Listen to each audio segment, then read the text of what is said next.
Bayangkan Allah suruh kita sembelih anak kita sendiri. Itu yang berlaku pada Nabi Ibrahim AS. Dan tahu tak apa respon Nabi Ismail? Wahai ayahku, buatlah apa yang Allah perintahkan.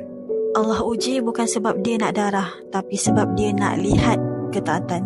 Dan bila Nabi Ibrahim sanggup, Allah gantikan dengan kibas. Itulah Aidil Adha. Bukan sekadar sembelih, tapi korban yang sebenar.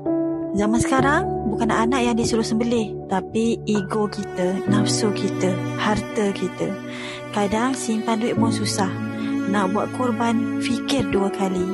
Tapi, siapa yang sanggup korban sikit hari ni, insya-Allah Allah ganti dengan yang lebih baik.